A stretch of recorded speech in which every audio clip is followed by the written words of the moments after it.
श्री स्वामी समर्थ। आज आहे गुरुवार। आज असतो माझा उपवास, म्हणून स्वामींना नैवेद्य दाखवण्यासाठी मी बनवली आहे आंबा पोळी। त्यासाठी मी मीडियम आकाराचे 2 पिकलेले आंबे घेतलेत हापूस। स्वच्छ आंबे धुवून घ्यायचे, देठाकडचा भाग काढून टाकायचा आहे। त्यानंतर आंबा कटिंग करून घ्यायचा आहे। या पद्धतीने आंबा कटिंग जर केला तर भांडीही खराब होत नाहीत आणि हातही खराब होत नाहीत। या पद्धतीने आंबा कट केल्यानंतर आपल्याला त्याचा पल्प काढण्यास सोपं जातं। त्यासाठी मी चमच्याच्या साहाय्याने हा सगळा पल्प काढून घेतला आहे। मिक्सर जारमधून बारीक वाटून घ्यायचा आहे। एकदम बारीक वाटल्यानंतर त्याचा या पद्धतीने पल्प तयार होईल। हा आंबा पल्प तयार झाल्यानंतर गॅसवरती मीडियम फ्लेमला एका भांड्यात 2 चमचे तूप घालायचं आहे। त्यानंतर अर्धा वाटी रवा घालायचा आहे। रवा चांगला लाल होईपर्यंत भाजून घ्यायचा आहे। रवा चांगला भाजल्यानंतर त्यामध्ये 1 वाटी आंबा पल्प घालायचा आहे। आंबा पल्प घातल्यानंतर मिश्रण चांगले मिक्स करायचे आहे, परतवून घ्यायचं आहे। सतत हलवत राहायचं आहे म्हणजे आपलं मिश्रण करपणार नाही। त्यानंतर 1 वाटी दूध पावडर घालून घेतले त्यामध्ये आणि मिक्स करत सतत हलवत राहिले। त्यानंतर 1 वाटी साखर घालायची आहे। साखर चांगली मिक्स करून घ्यायची आहे। पूर्ण साखर वितळेपर्यंत सतत मिश्रण हलवत राहायचं आहे। साखर वितळल्यानंतर आपले या पद्धतीने मिश्रण तयार होईल। त्यानंतर 2 चमचे वेलची पूड घालायचे आणि मिश्रण मिक्स करून घ्यायचं आहे, परतवून घ्यायचं आहे। मिश्रण घट्ट झाल्यानंतर, दाटसर झाल्यानंतर थंड होण्यासाठी अर्धा तास ठेवून द्यायचं आहे। त्यानंतर आपण कणिक मळून घेणार आहोत।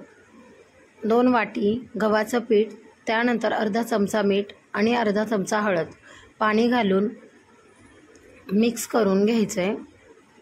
कणिक मळून घ्यायची आहे।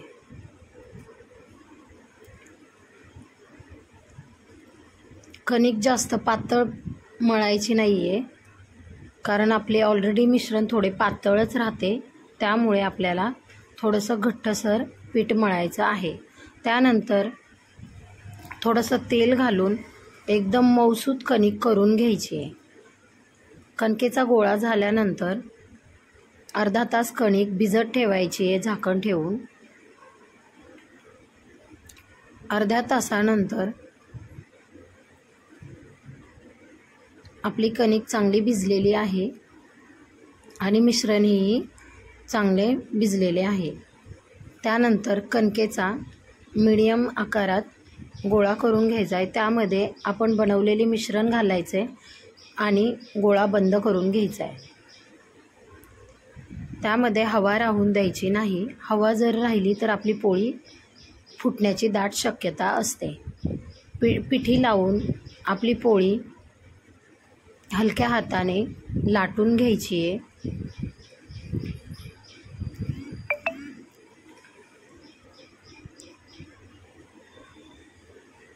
या पद्धतीने आपली पोळी तयार झालेली आहे। त्यानंतर पॅन मीडियम गॅसवरती ठेवायचा आहे।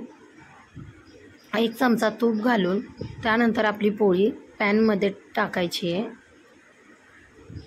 दोन्ही साईडनं मंद आचेवर भाजून घ्यायचं आहे आणि दोन्ही साईडनं तूप लावून घ्यायचं आहे। सर्वीकडे तूप लावल्यानंतर आपली पोळी छान मस्त भाजली जाते, कच्ची राहत नाही।